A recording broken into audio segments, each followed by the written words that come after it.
Welcome to your Flame Fundamentals training. When working with a selective, you could grade on the inside or the outside of an isolated area. However, there are situations when you need to grade on both the inside and outside of the same selective. So let's cover the workflow on how you can achieve this. To illustrate grading on both the inside and outside of a selective, you can use this shot to separate the actor from the background. To start, choose the selective in the HUD to bring up its controls. To add a mask shape, right-click on the selective in the Selective Manager and add a freehand G-mask. Now take your time and draw a mask around the actor's face and beard.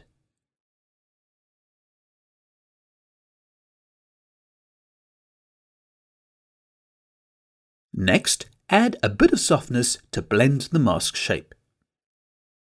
So that works for this frame, but you need the selective to follow his face for the whole shot. Ensure you are still in the G-mask menu and set the tracker to planar. Enable Auto Update Reference and snap the reference to this frame. Depending what frame you are looking at, you may want to track forward, backward, or in both directions. Now analyze the track. The selective is now tracked to the actor's face, and you can verify this with the masks or by looking at the selective matte or input views. Just remember that you need to switch back to the result view to see the overall grade in the image timeline effects. Now that your selective is all set up, you can now start grading the actor. Switch to the master grade and start increasing the gain. Next, make his face a bit more red. The default behavior of the master grade is to grade the inside of the selective isolation.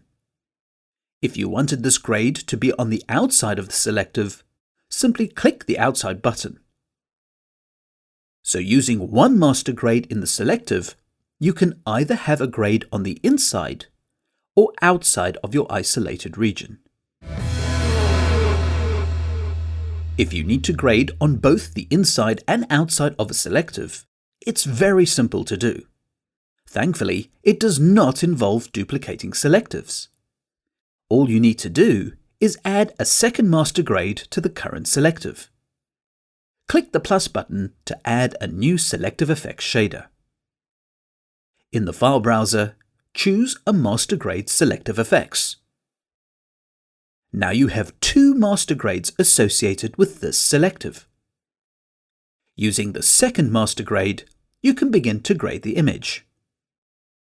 To affect the outside of the selective, click the outside button. So you can darken the background and add a bit of blue. This is the before and after. Finally, to help you tell the difference between the two master grade selective effects, I recommend renaming them. The first master grade can be renamed to inside, and the second master grade can be renamed to outside. Please move on to the next video, and don't forget to like and subscribe to the Flame Learning channel. Thanks for watching.